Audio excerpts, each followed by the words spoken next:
बहुत ही अच्छा क्वेश्चन है और बहुत प्यारा क्वेश्चन है। इससे बहुत सारे सुनने वालों के और जो लोग देख रहे हैं उनके कंफ्यूजन्स, आपके व्यूवर्स के कंफ्यूजन जो है वो दूर होंगे। देखिए, मैं आपको बता देता हूं कि सीमा हैदर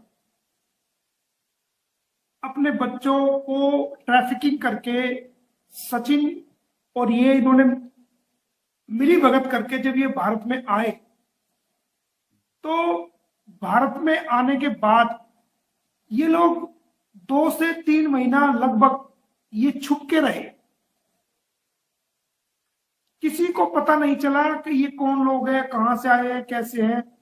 लेकिन जब पुलिस ने इनको अरेस्ट किया तो वो यूपी से रबोपुरा से अरेस्ट नहीं किया। कैसे हैं मेरे सभी प्यारे बहन भाइयों, आशा करती हूँ आप सब अच्छे होंगे। आज मैं फिर से हाजिर हूँ एक नई वीडियो के साथ। आज हम बात करने वाले हैं कि सीमा हैदर की एक प्रेस कॉन्फ्रेंस होने वाली है बहुत जल्द, जो कि आपको इस वीडियो में दिखाई देगी। और वीडियो को 1 मिनट के लिए भी स्किप मत कीजिएगा, पूरा देखिएगा तभी आपको वीडियो अच्छा लगेगा। और अगर आप मेरे चैनल पर नए हैं तो प्लीज़ सब्सक्राइब कीजिएगा। अगर आपको वीडियो देखने के बाद अच्छा लगे तो एक लाइक ज़रूर कीजिएगा और ज़्यादा से ज़्यादा शेयर कीजिएगा। आपने मेरा थंबनेल तो देख ही लिया होगा मैं किस टॉपिक पे बात करने वाली हूँ। जी हाँ, अब सीमा हैदर के ऊपर बहुत जल्दी प्रेस कॉन्फ्रेंस होने वाली है, जिसे सभी लोग देखने वाले हैं। तो वीडियो को 1 मिनट भी स्किप मत कीजिएगा। आपको इस वीडियो में बहुत सारी चीज़ें देखने को और सुनने को मिलेंगी जो कि मोमिन मलिक सर बताने वाले हैं। तो आइए वक्त ज़ाया ना करते मैं आपको ये वीडियो दिखाती हूँ। बहुत ही अच्छा क्वेश्चन है और बहुत प्यारा क्वेश्चन है। इससे बहुत सारे सुनने वालों के और जो लोग देख रहे हैं उनके कंफ्यूजन्स, आपके व्यूवर्स के कंफ्यूजन जो है वो दूर होंगे। देखिए, मैं आपको बता देता हूं कि सीमा हैदर अपने बच्चों को ट्रैफिकिंग करके सचिन और ये इन्होंने मिली भगत करके जब ये भारत में आए, तो भारत में आने के बाद ये लोग 2 से 3 महीना लगभग ये छुप के रहे। किसी को पता नहीं चला कि ये कौन लोग हैं, कहां से आए हैं, कैसे हैं। लेकिन जब पुलिस ने इनको अरेस्ट किया तो वो यूपी से रबोपुरा से अरेस्ट नहीं किया। इनको हरियाणा, जो हमारा इलाका है, हरियाणा का इलाका दिल्ली के नजदीक फरीदाबाद है, वहां पर बल्लभगढ़ एरिया से 3/7/2023 में 23 गालिबन 23 या 24 में शायद, तो इनको 23 में इनको अरेस्ट किया।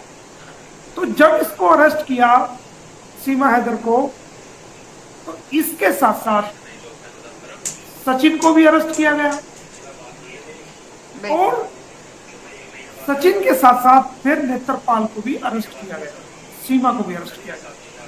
तो जब सीमा को अरेस्ट किया गया तो उसके साथ ये 4 बच्चे मौजूद थे। तो इन बच्चों को भी उसी एफआईआर में सीमा ने को जो अरेस्ट किया, तो पोजीशन में जो बच्चे लिए गए वो पुलिस ने सीमा के द्वारा उन बच्चों को पोजीशन में लिया।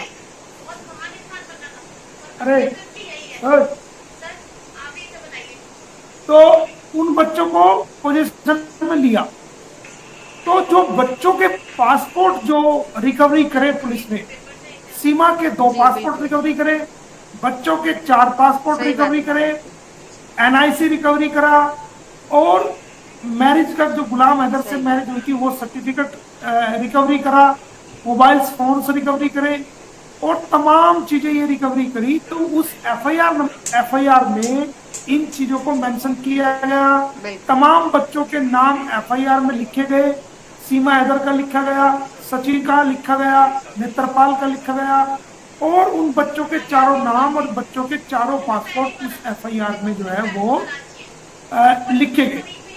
अब जो आपका सवाल है कि भाई केस चल रहा है, स्टेट केस सरकार का और सीमा हैदर का केस चल रहा है, बच्चों का क्या लेना देना। तो वो अगर बच्चे वहां पर, क्योंकि बच्चे नाबालिग हैं तो उनके ऊपर कोई क्राइम नहीं बनता, 10 साल से कम है, लेकिन उनके जो पासपोर्ट हैं उसी एफआईआर के अंदर अटैच है। वो पासपोर्ट बच्चों से रिकवरी नहीं किए गए, वो पासपोर्ट जो है जी वो बिल्कुल सीमा हैदर से रिकवरी किए गए। सही बात है मैम आपकी। पासपोर्ट अटैच है पुलिस की फाइल सही में, कहा। वही चार्ज अटैच है। तो जब तक चार्जशीट कोर्ट में नहीं आएगी, सीमा हैदर पे आगे मुकदमा नहीं चलेगा।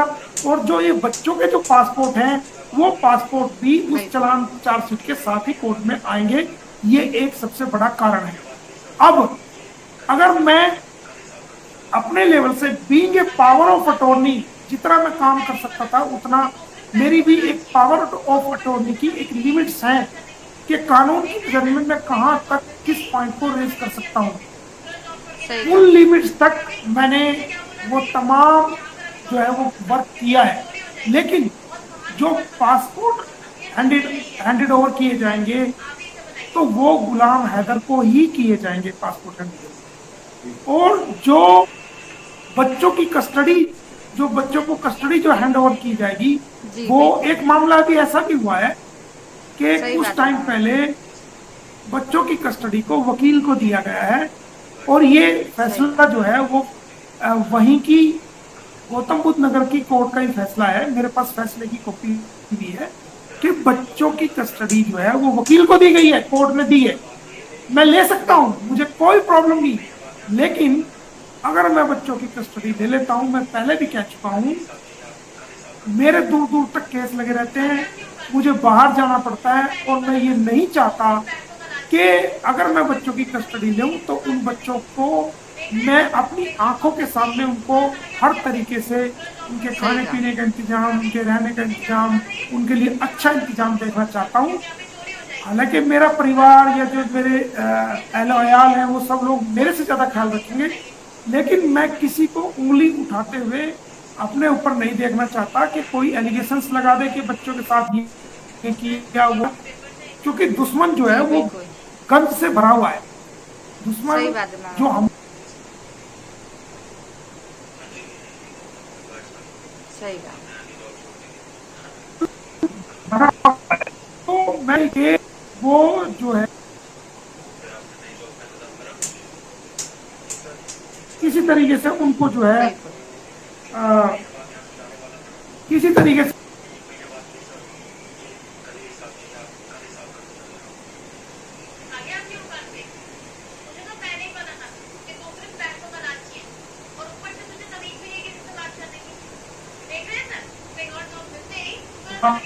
वो पानीपत सही कहा। होगा जब गुलाम हैदर आएगा। उसका बेस जो मैंने यहाँ पर केस डाल के जो बाद में 2 केस मैंने वापस लिए थे, वो इसीलिए लिए थे ताकि गुलाम हैदर का एड्रेस का प्रूफ बन जाए।